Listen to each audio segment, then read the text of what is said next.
This is what we really imagined the exhibit could be. You just hear all of these amazing stories, and it's a way of learning about the Holocaust, not just through your mind, but through your heart and your soul. We are not here to tell you how to apply those lessons to your life, just that you can.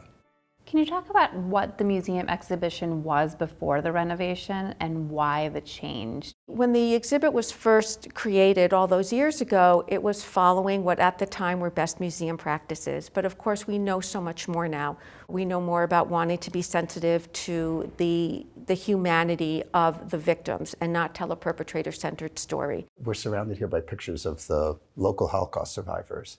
And we've lost so many in the last few years. And so we knew we had to center survivor stories in the exhibit. When you talk about the Holocaust, it's so overwhelming, it's so big, that it's hard to sort of imagine what it means. 6 million Jews murdered, it seems overwhelming. The right way to talk about these things, to open up the conversation, is through individual stories. What was it like as one person going through it?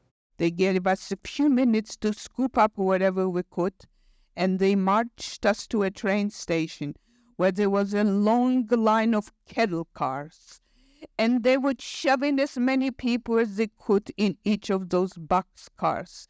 My sister and I cried and cried that we will not go without our parents, and those soldiers kept on telling us all kinds of lies. One of the things that we did is we very specifically said, you know, what can we do that no one else can do? And that is to tell the stories of our Michigan Holocaust survivors. We have quotations almost everywhere you look from Michigan Holocaust survivors, and we identify them with a little logo of the state of Michigan and the words Holocaust survivor next to them. It's bringing those personal stories and humanizing the victims and survivors of the Holocaust as much as possible. We want people to understand who they were and how they lived, and to really see them as fully fledged human beings who were just going about living their lives and had this major upheaval occur to them. So of course we have to talk about what the Nazis did and how they did it, but we also want to make sure that every step of the way that we tell that story, we're talking about what the impact was on the victims and on the survivors, and how they reacted, what choices they could or could not make. And so people really have an understanding of life before, during, and after the Holocaust for those people. How does the story arc of the exhibit allow the viewer, the visitor, to be empowered at the end? Well, we start the exhibit really with the voices of the survivors. We start and end that way, and they tell us why it's important to study the Holocaust and what the lessons are and how we need to treat each other.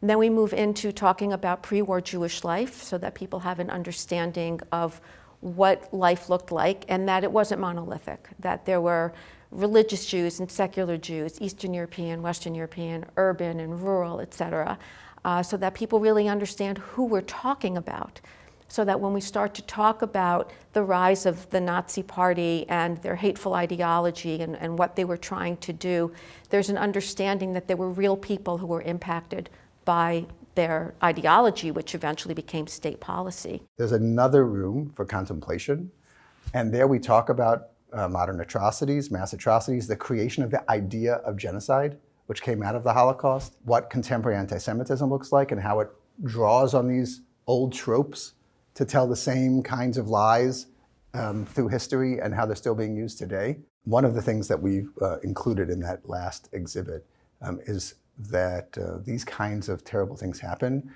because of a context. It takes, at first, a society that is to a certain extent broken, and then people find ways to try to take advantage of that. And so we want people to recognize that and figure out how do you improve a society. And to have those local connections and to say like, oh, you know, she could have, you know, walked down the same sidewalks as me or my father. That type of connection makes it so much more easy to connect to. So the Holocaust Center does hold survivor talks. Yes. When do they hold them and who can come and see them? Our Sunday survivor talks are Sundays at noon. Anyone can come. They are open to the public. And following the survivor talk, we also have a public tour, which is available to anyone who would like to join. People were extremely hungry. Many was getting sick, and everyone scared and anxious, not knowing or understanding why the soldiers picked us up, where they're taking us and what they will do with us.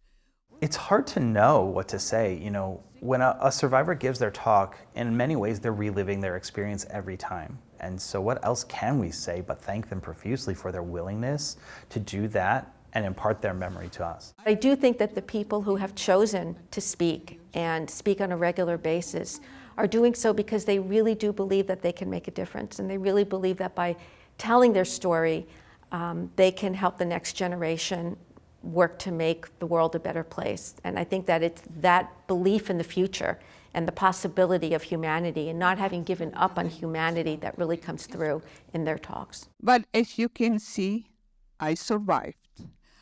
I don't want anyone to think and feel, here is this poor woman who had such a tough life, because I don't think of myself that way. Not only am I fortunate that I survived, but I am more fortunate that I was able to create a very meaningful life and significantly contribute to my community. How does the viewer hearing these stories help to remember the past? And again, to hopefully make it so that this doesn't happen in the future? Well, I think that it becomes our obligation to then continue to tell the stories and continue to teach and not just feel, oh, the past is in the past, because it isn't. And we know that hate exists today, and we have to stand up and do something. And how you can take those lessons and think about the choices that we can all make in our lives and how we can get involved in whatever way is meaningful for us to make our communities better, stronger, safer for everyone. Watch One Detroit, Thursday at 7:30 p.m. You can find more at onedetroitpbs.org or subscribe to our social media channels and sign up for our One Detroit newsletter.